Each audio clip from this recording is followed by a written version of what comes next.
Hello and welcome to Unabridged, the weekly podcast where teachers take on books. This is Sarah. Join us for bookish episodes and a monthly book club pick. This is Ashley. Find us on Instagram, Facebook, and Twitter at UnabridgedPod or go to our website, unabridgedpod.com, where the books we read are linked for purchase. This is Jen. Check out our Teachers Pay Teachers store, our Patreon page, and our newsletter. Please rate, review, and subscribe on Apple Podcasts to support us. You want opinions about books? We've got them. Hi, and welcome to Unabridged. This is episode 190. Today, we are discussing the Riverdale pilot episode. Before we get started today, I wanted to remind you that we have an Unabridged Ambassadors program. This is a great way to get more involved with Unabridged. We have so much fun with our ambassadors. We have a group where we can all chat, and they do a lot to share things and give us ideas for things like Give Me One topics. And so we just have a lot of fun with them. If you're interested in learning more about that program, you can go to unabridgedpod.com/ambassadors, and we'd love for you to sign up. So for our discussion today, Jen and Sarah are actually the ones talking about Riverdale. So I should just say that I, Ashley, am not part of that conversation, but I'm excited to hear their thoughts. But we all wanted to share our bookish check-in before they let us know what they thought about Riverdale. So Sarah, would you like to share what you're reading? Sure. I am reading The Kitchen Front by Jennifer Ryan, and this book was sent to me by Random House. I am absolutely loving it. It is such a charming book. It is about these four women. They're living in Britain 2 years into World War II, and each of them is experiencing the war in a different way. But what I really love about this book is that I've read a lot of World War II historical fiction, and this book focuses first on women and also on the food rations that occurred during that time, and actually that went long after the war was over. And so this book is about a radio show called The Kitchen Front, hosted by a male commentator, and they decide, shockingly, that they need a woman's voice on this show. So what they do is they create this competition for women who are using rations for the war to create their best dishes to help give home cooks and the women that were not fighting and not involved in the war effort, but they were staying home to take care of their children, trying to give them ideas about what to do with these rations. And it is just a lovely story. Like I said, it centers on four women, and it's an alternating perspective. So each chapter switches perspectives. They come from a broad range of backgrounds, and their life circumstances are different. It's just really, really good. And I did a combo of reading the book that Random House sent me, and I also was able to get the audio from my library. And so I switched back and forth, and both experiences were excellent. I will say in the print book, there are recipes that correspond with what's going on in the book throughout, and you miss out on that if you are listening to the audio, but the audio narration is great. So I am really enjoying this. I think it is excellent. And I love this perspective about women during the war effort, what they were doing and how they were taking care of things while the men were fighting. And I just think it's great. So that is The Kitchen Front by Jennifer Ryan. I love that, Sarah. I hadn't heard of that one, but it sounds really interesting. That sounds great. I really loved it. It's nice to get a new perspective. We've talked about before the fatigue of certain eras of history and the way they've been written about so often, but that sounds like a new perspective, which is cool. Well, and I really like the way that it is female centered, and there are men in the periphery that these women have connections to, but what it's really about, I mean, it's basically a story about found family, and you know how I like that anyway. And I just love these strong women that are represented. And even though they are living in a time that's really traditional and patriarchal, they're paving their own way. So I really like it. Nice. It's great. What about you, Jen? What are you reading? So I'm going to talk about one that I finished right before we started recording. So this is a small cheat. This is Susan Abelhawa's The Blue Between Sky and Water. And this is my second buddy read with Read with Tony on Instagram for this author. The first book I read of hers is Mornings in Janine. And I also read Against the Loveless World and reviewed that one at unabridgedpod.com.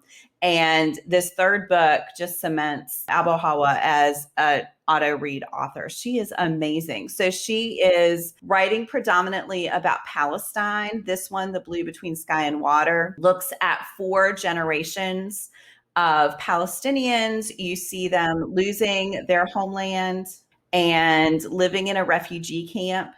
And as the generations continue, one part of the family moves to the United States and the rest are staying in Palestine. And so you see how they're dealing with separation.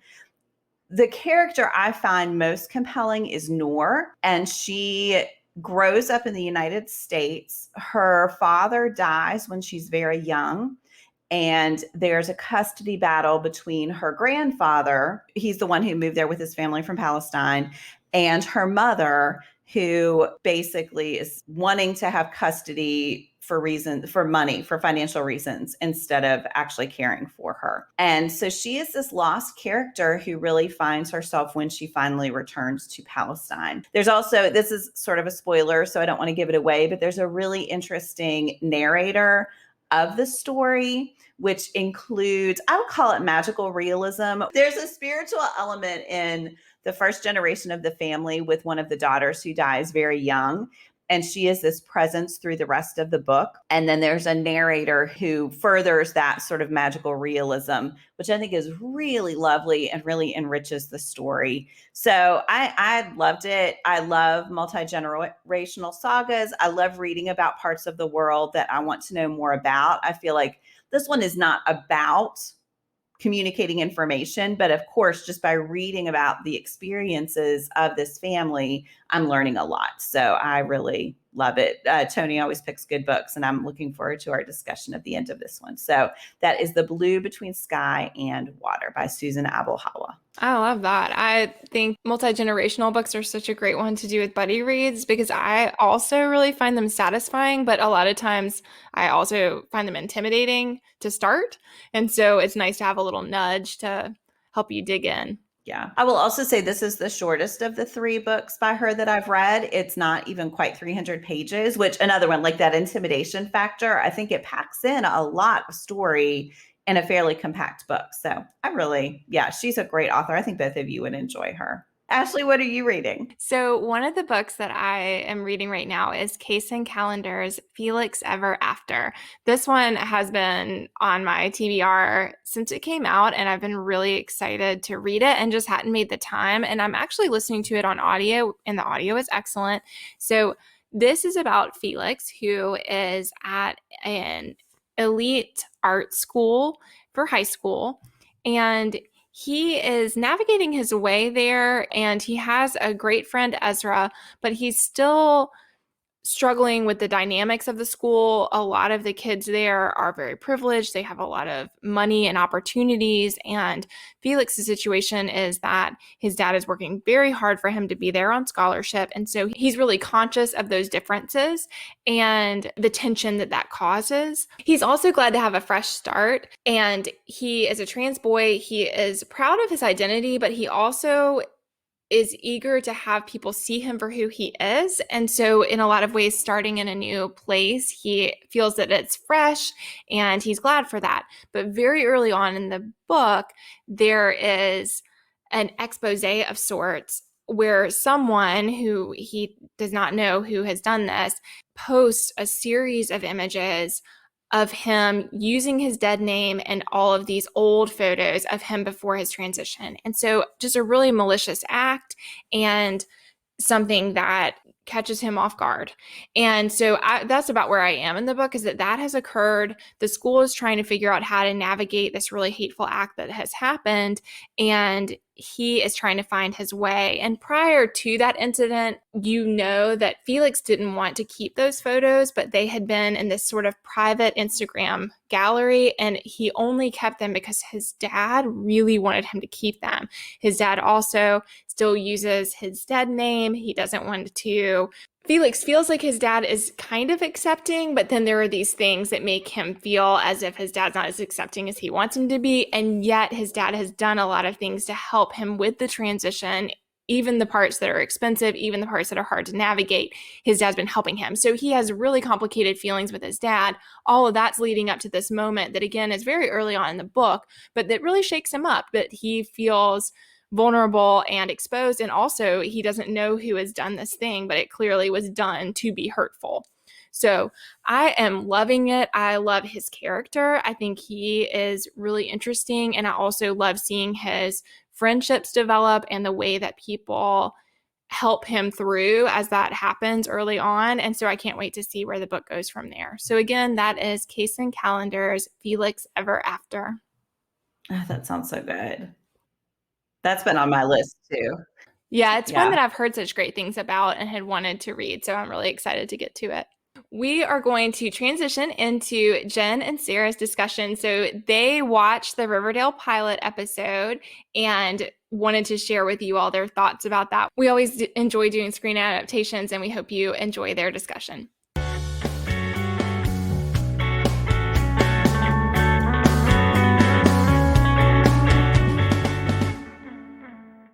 Hello, everyone. We are here today with the pilot of Riverdale. Riverdale has been adapted from the popular Archie comic series that has been going on for a long, long time. And Jen and I are here today to talk about and recap the pilot with you. So let's start off with, what are your overall impressions of the show? So I think it's a really strong pilot. Okay, so I've watched season 1 and that's it. So this was my second time through the pilot, and it's been a while since I watched it, but I think it's a really strong pilot. I think it plays in really interesting ways with the characters from the original Archie comic series. And I really like, there's this noir feel that it is building with Jughead sort of narrating the whole thing as he's writing this story that I think is really compelling. I think it is packed full of interesting subplots and storylines. And so it felt like it moved really quickly. It did not feel like a normal hour show. So yeah, I think I don't know that I love it. Like, I think we talked about the 100 recently. I think that's a stronger pilot overall for me, but I think this is a really solid pilot.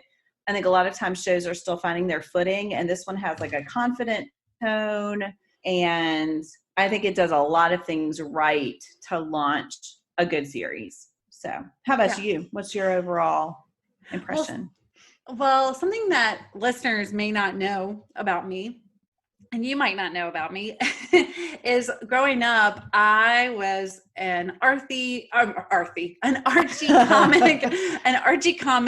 enthusiast. And my dad would take me to this antique mall with him, and he would buy me stacks of vintage Archie comics, and my sister and I would devour them. And then when we would go to the grocery store, we would get also the double digests, which are smaller but thicker and have more stories in them. So I totally loved the Archie world that was in the comics, and I just loved reading about them. I guess that was my first introduction to the love triangle, you know.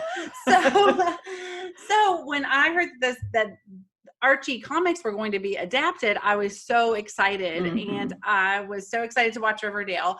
And when I watched the first episode a couple of years ago, I was like, oh my goodness, this is a totally different thing than the Archie comics that I grew up with. But I really liked the pilot. I thought it did a really good job of introducing all the central characters. And I mean, it was, like you said, chock full of drama.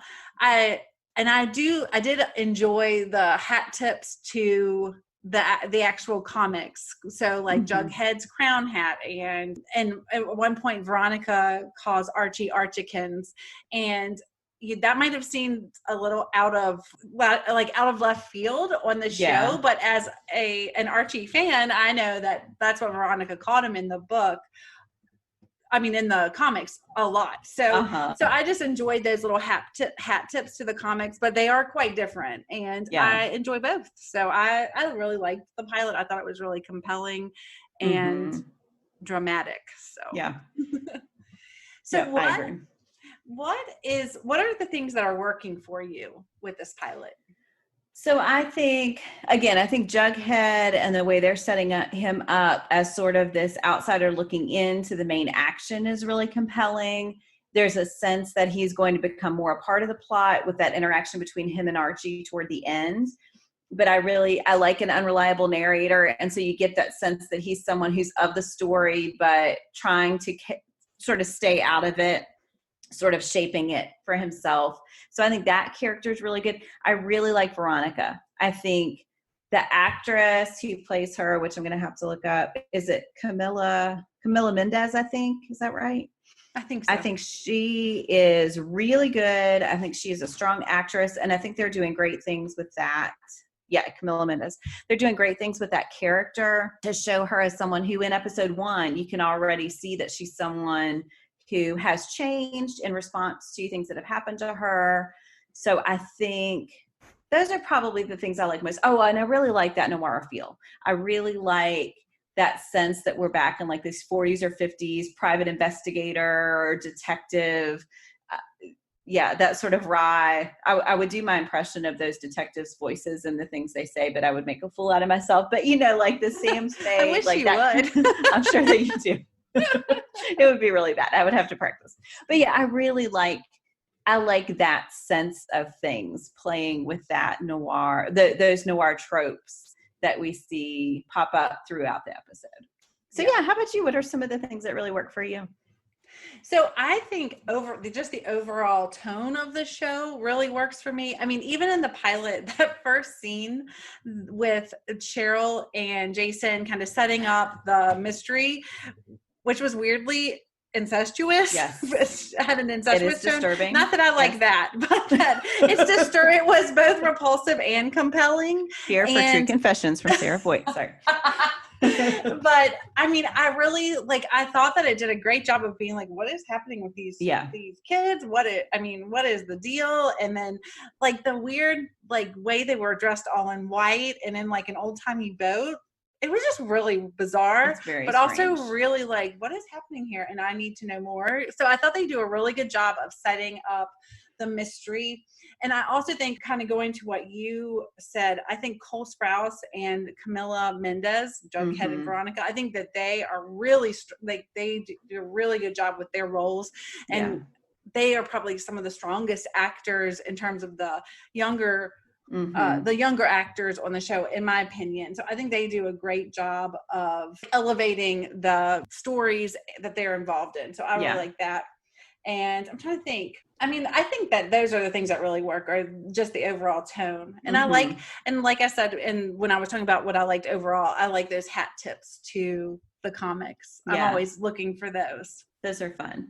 They're like little gifts that you can just find. Yeah. Yes. I think when you like pop culture, that is really interesting to watch this show, because there are so many things that kind of harken back to something else in pop culture, which I like. I agree. What are some things that are not working for you?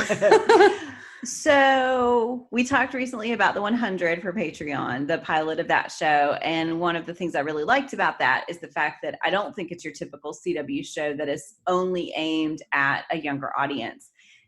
And I think this one bridges that gap too, but there are some scenes. Okay, so there's one scene where Archie is putting on a shirt in front of a window, smack dab in front of the window, holding out his phone. That? I know. Nobody does that. He is like squared off, looking at his phone so you can see his six-pack, which is a great six-pack. But I'm like, unless he's like screaming at Betty, hey, look at my body, nobody does that. And so I was like, okay, so this is just pandering to this young audience. And then, so I talked about Veronica's character as being a thing that works.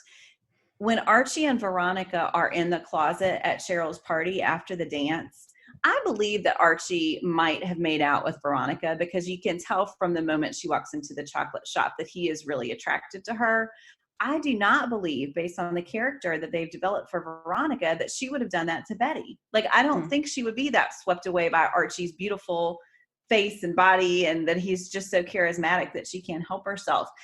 And so I felt like that was a moment where they betrayed this character that they'd been building so well to have a moment that would appeal to an audience who needs somebody to make out in the first episode, other than Archie and his teacher.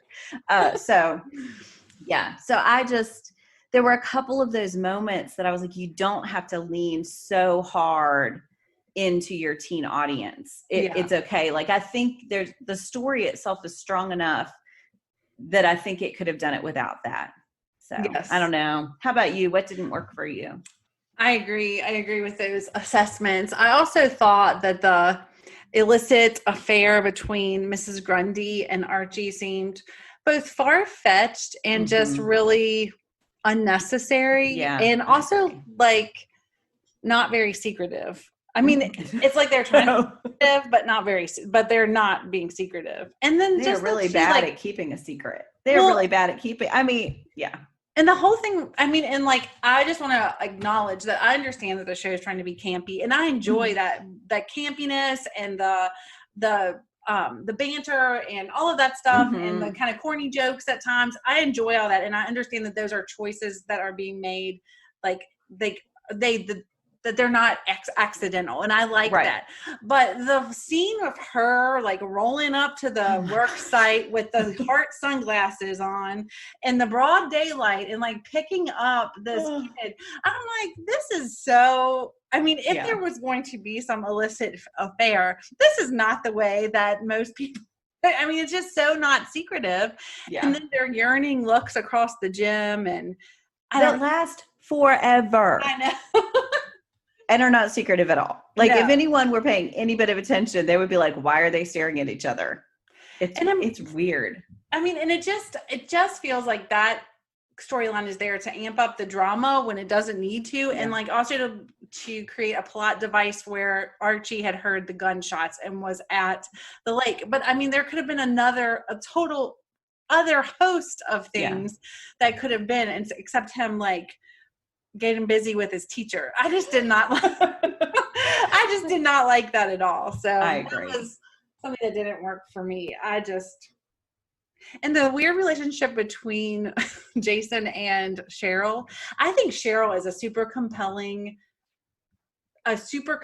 character. And I think that the actress, is it Madeline Petsch, something like that. I'm not sure how to say it. Petsch. Yes. So I think she does a great job with Cheryl. And I mean, especially her scenes with Veronica, I think that they do great verbal sparring. I think that they do a great job. But that I am a little bit put off by her relationship with her brother. And also the weird way that she both, I like this part, but it's weird how she both acts like she is in this grief, but also uses his death to her advantage to be like the queen of the weird. So the banners at the dance. All of that is, it's all of it's far-fetched, but I mean, I think she's great, but also I would say, so if we're talking about what doesn't work, I just am uncomfortable by the way that they set up that weird relationship between her and her brother. I agree. Because she also calls him her soulmate in front of the whole school, which is really bizarre to me. It's very strange. And he looks really weird. Yeah. Like a vampire. Yeah. I don't understand. Yeah. So there's, but I mean, overall, I have to say that that the show works for me. Yes. Like, I think it does a great job of, I mean, I just think it's a really smart adaptation. I mean, I think that I think that it was smart to go in the way of making it totally different from the source material, but still paying homage to those things from the source material that are iconic for people who love the Archie series. Yeah, I think that, so I think it does a really good job. So that being said, what is your favorite scene or scenes or something that just kind of really sticks out to you from the show? I mean, this goes along with the whole Jughead telling the story or narrating the story. I really like the banter and the dialogue, and just the writing, I think, is really strong. Like, I think it's Jughead who says a new mystery rolled into town, and he just, again, is just playing into those, but it's so clever. Like, you can believe he is a kid who has read those books and is parodying them to tell the story of this mystery in his town. Mm-hmm. Just the whole aesthetic is really cool. I think too, like you were talking about it playing into the things from the Archie comics. Like at one point somebody says Archie's swell. Like they just will like drop in those moments of old fashioned language or playing up the old fashioned names that I think really, really work. And I really like too the relationship between Betty and Veronica. Mm-hmm. I like that they chose not to make them enemies, but to play against the idea that the two pretty girls who are opposites have to be enemies. Right. Now, I don't know what happens in season 2. Maybe they become enemies then. But in the parts that I've watched, I really like that. Yeah. So, same. Anyway, how about you? What are some of your favorite things, scenes, whatever? So we talked about the banter a little bit, and I like some of those moments of corny jokes and banter, Mm-hmm. like Josie from Josie and the Pussycat Dolls calls Archie Justin Ginger Lake. And then when Kevin and Betty are in her room in the first scene in Betty's house at the beginning of the episode, and Archie's doing that thing that you were talking about that you hated with the abs and the phone. Oh my gosh. Well, Kevin's looking out the window and he's like, "Take that ginger bull by the horns." I just think it's funny. Like I know he has that a great line delivery. Yes, he really does. And I just think that I like those things. I like the scene between Veronica and Cheryl at the cheerleading competition or tryouts. I thought that was really a great moment between those actresses. I thought it was well acted. I thought that the delivery of the lines was so good, and I was totally in that. And I think Lily Reinhart, the actress who plays Betty, she does such a good job of being like the other girl. You know what I mean? Like Veronica is taking up for her and she's just kind of standing there, but she just does a good job of being the like, I don't know the word to describe her, but just the kind of the girl like that stands to the side and lets the other person, she does a good job with that. Yeah. And I think that whole scene with all three of those girls is really, really good. So I really like that scene. I agree. And I also like what you said, the ambiguity of the time period. I like that there are old cars and they say old timey things, but then they also have cell phones and they talk about millennials and all of this. So that it's just, I like that choice to just be ambiguous about it. Mm-hmm. There's some great things too, like when I think it's at the end when Archie comes into the chocolate shop and is looking for Betty, and he asks the owner if he's seen her, and he says, no, just only people here are these Nighthawks or whatever. And so there are just these great allusions to like that's to a painting. And I think it's smart to have that in there. So if you notice it, great. It gives you that little zing of recognition and kind of deepens the tone it's building. But if you don't notice it, it's totally fine. Like you don't need that to make sense of the plot. It's just there as this little bonus for someone who might see it. Yes. And I like that with Betty, they called her Betty Draper from Mad Men. And I mean, you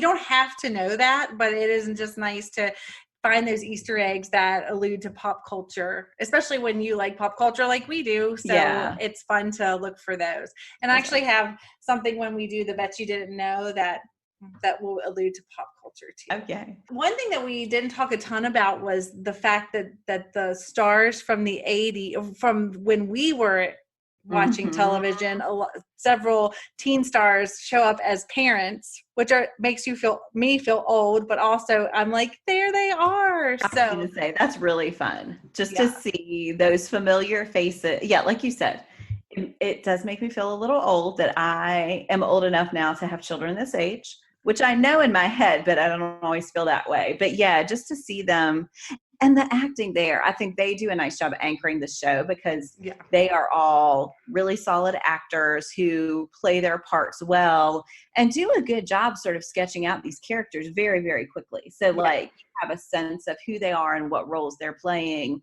without having to take tons of screen time. Right. Yes. Well, as soon as I saw Luke Perry in the pilot, I was all in for this because I was a huge Beverly Hills 90210 fan, and I loved when he played Lane Frost in 8 Seconds. I really appreciate him, especially because he has done solid work. Like he's been he was a working actor for and he just seemed like such a humble person, and I just love Luke Perry. So. And he's a good actor. Yeah. You feel what a good dad he is for Archie. And there are these moments with them that Archie has done something wrong and he could have reacted in one way and he doesn't. He makes it a teachable moment. And because Luke Perry acts that well, like it could have been super cheesy, but because of his acting, you believe that is the relationship that they have built. I love Luke Perry. I know, he's so good. I was a huge Dylan McKay fan back in the day. Yeah. I had earrings with his face on them. That's amazing. That just reminded me, we were telling the boys the other day, so we watched Survivor, and there's a person competing in this season who looks like Joey from New Kids on the Block. Oh. So we were trying to educate my boys about New Kids on the Block and pulled up the old music video. Anyway, sorry. That was a digression. But yeah, I mean, I think any of those moments, it's just so funny how quickly it all comes back. Like I had the song, I knew every word of the song. I know. And I think like even the chocolate shop gave me Peach Pit vibes from 90210. And I have to feel that was intentional on some level. Like they know the older audience that they are reaching for, and they're really smart in bridging the gap between that teen audience and that adult audience. Yes, I think so too. I mean, I think overall it's a great adaptation, and I think it does a really good job, like you said, of catering to a pretty broad audience. Yeah. So I agree. Is there anything else that you want to talk about before we get to the Bet You Didn't Know? Nope, I'm ready to learn. Okay. All right. Are you ready? I am ready. So Cole Sprouse, who played Jughead, originally read for Archie. They wanted him for Archie, but he read Jughead's part and wanted Jughead. So, which I think, yeah, I can see why. Yeah, I think that that fits his just like what he puts out to the public in terms of who he is as a person, like Cole Sprouse does, like with interviews and his social media accounts. I think that Jughead makes sense. When I think Jughead is not in the first episode very much, but I think this might be a kind of a slam, but I think he's a more interesting character than the Archie character. Yeah. For me, and maybe that's just the thing I prefer, but I can see why that would be a better part.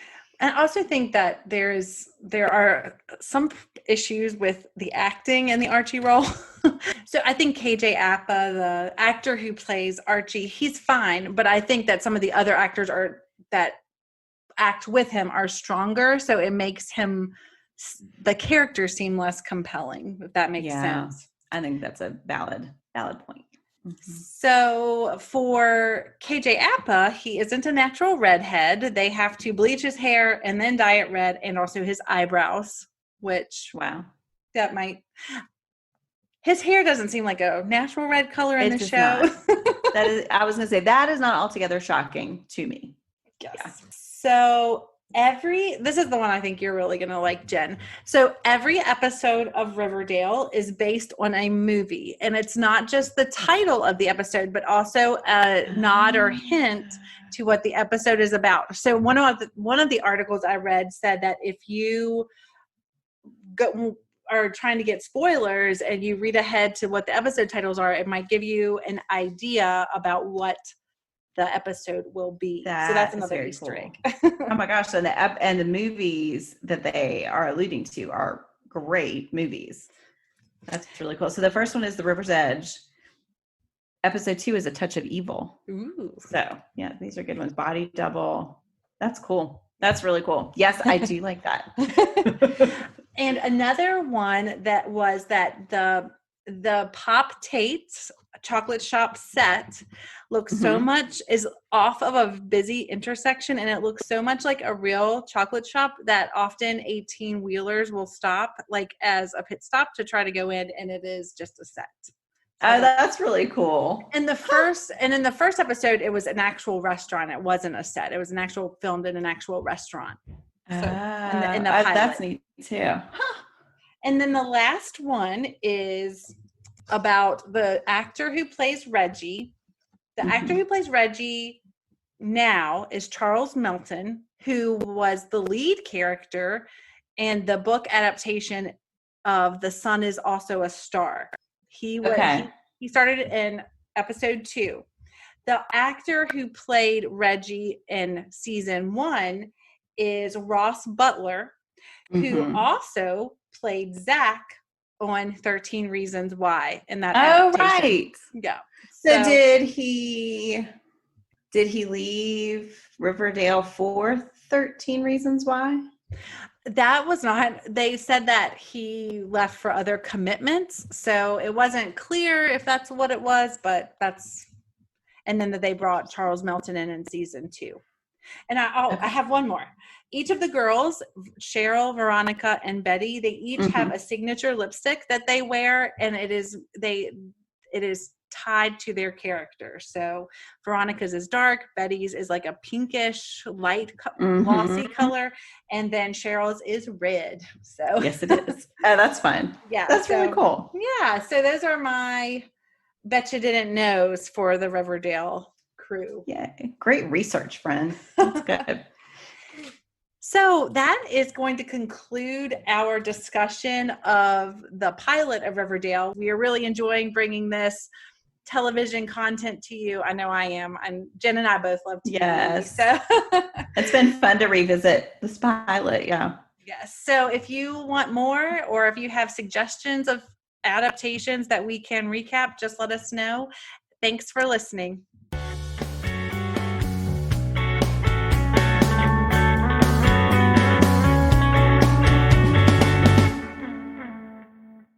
Well, we hope that you enjoyed that discussion of Riverdale. I still have not seen that series, so I'm hoping to change that because it sounds really great. But we wanted to end today with our Give Me One, and today's Give Me One topic is your favorite thing to do at the beach. Jen, what's your favorite? So I feel like I have 2 answers, one when I am vacationing with my children and one when I am not. So when I am vacationing with my children at the beach, we have certain traditions. We go with our family. And so there are certain places we love to eat. We go to the Outer Banks a lot.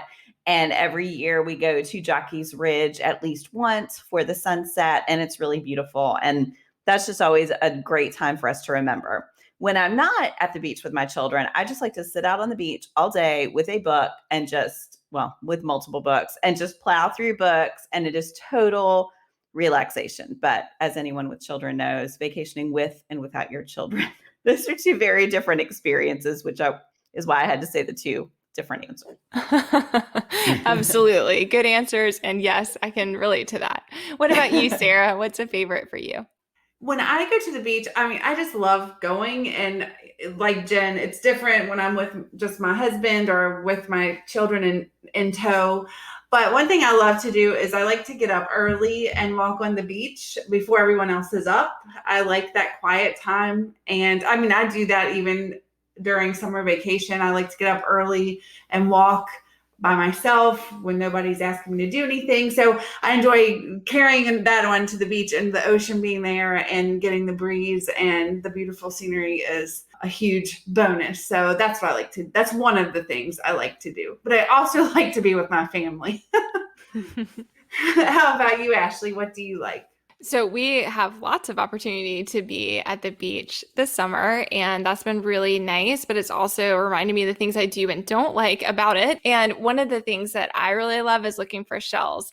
And I do find that is something that is fun with my children as well. So I love to walk on the beach, and I could do that or run. I prefer to run with my tennis shoes on, but I like both of those experiences. But I find that if I'm just walking, then I want to go a long way and my kids get really tired, but they enjoy walking to look for shells, and we'll do that and have a lot of fun doing that. So that's been really great. And then another thing I really am enjoying being on the beach more often is that my kids love playing in the sand, and they will just do that so happily for so long. And so that brings me a lot of joy too. The sand and being all up in it is not my most favorite part of the beach. I am more and more aware of that each year that passes, but it's great because they're so happy doing that, and it's really fun to see.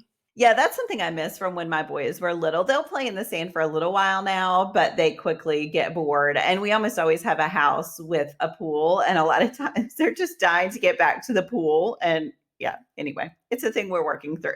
That's definitely with my daughter will stay out, but my son, he's a teenager now, and he's never been super into the sand, and now he would rather be in a pool. So yeah.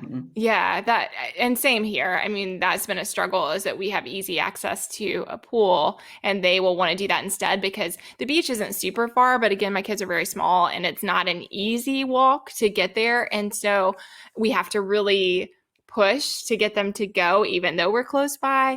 But when they get there, they really enjoy the sand, and much more so than the water. You know, they just want to be in the sand and playing. So, but yeah, I get tired. My personal feeling is when I was younger, I loved all parts of the beach and would even like swim right before I was going to go home, and that all of that was just fine. And I just am not that way anymore. I like to take a shower, and I like to Well, we hope you've enjoyed this discussion, and we would love to hear your thoughts. Have you seen Riverdale?